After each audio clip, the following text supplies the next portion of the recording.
Pemirsa, Mahkamah Konstitusi lagi-lagi memanen kontroversi. Kali ini MK ditengarai akan memutuskan untuk mengubah sistem pemilu dari proporsional terbuka menjadi tertutup. Sementara di parlemen, 8 fraksi menolak tegas sistem pemilu tertutup, hanya PDIP yang mendukung sistem tertutup.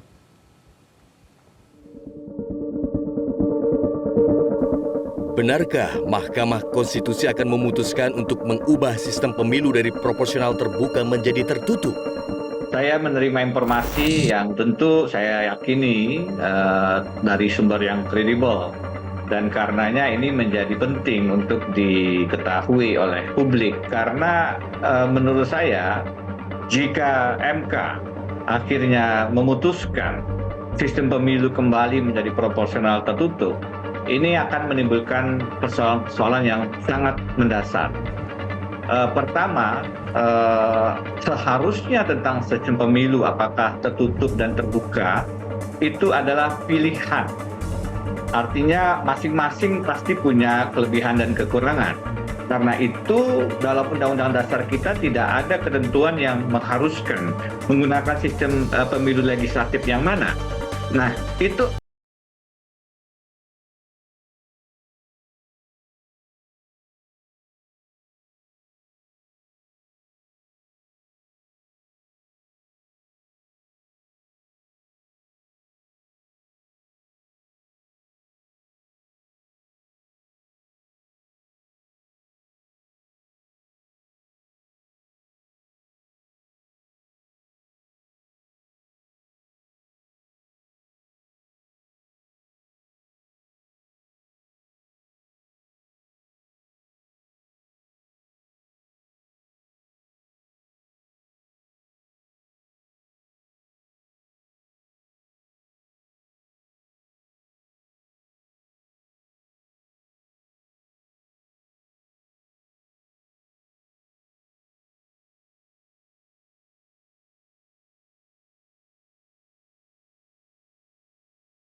kecewa.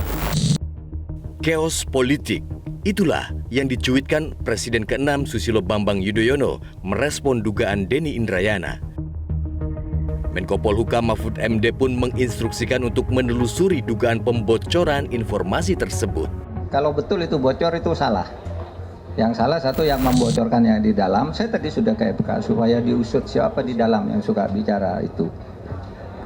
Kalau memang sudah diputuskan, kalau memang bocor itu kan bisa saja tidak bocor. Juga Denny juga supaya menjelaskan bahwa itu benar. Dan itu nanti tentu akan terlihat dalam perjalanan waktu. Siapa yang benar, siapa yang salah. Tapi tidak boleh sebuah putusan belum diketok, sebelum putusan belum diketok itu tidak boleh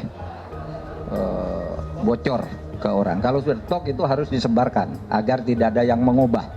Kan itu kalau di MK itu. Nah itu aja.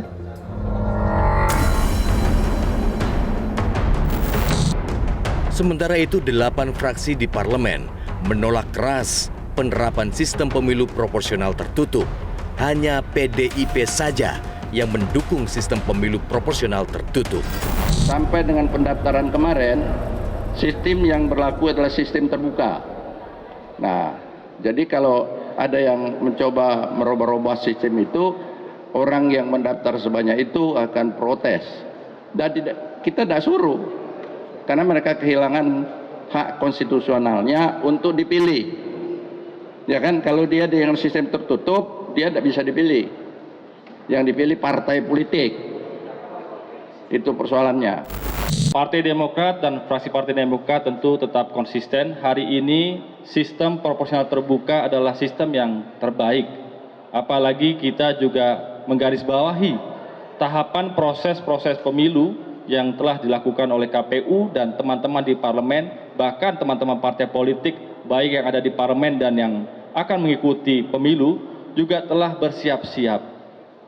Bisa dibayangkan harapan mereka adalah harapan mengikuti proses demokrasi dengan sistem pemilihan proporsional terbuka.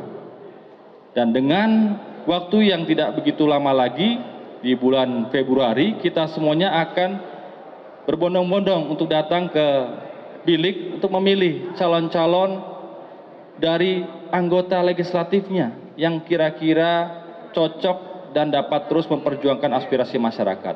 Saya pikir komitmen kita sama, tidak hanya fraksi Partai Demokrat, seluruh fraksi di parlemen hari ini mengingatkan kepada hakim-hakim MK yang mulia dan terhormat agar mereka dapat memutuskan yang terbaik untuk bangsanya. Satu saja yang ingin kami sampaikan bahwa Presiden, kami minta beliau sendiri sampaikan bahwa beliau harus ikut cawe-cawe untuk menjaga kelanjutan pembangunan dan stabilitas negara dalam rangka pemilihan umum kita 2024. Maka saya minta supaya bukan cuma MK yang kami minta, tapi kami minta juga Presiden juga harus bisa mendukung apa yang menjadi harapan dari masyarakat. Ini bukan harapan kita, ini harapan dari masyarakat untuk pemilu ini bisa secara terbuka karena itu adalah hak rakyat. Ya, maka kami minta untuk Presiden harus juga bersuara sebagai kepala negara karena ini adalah suara rakyat.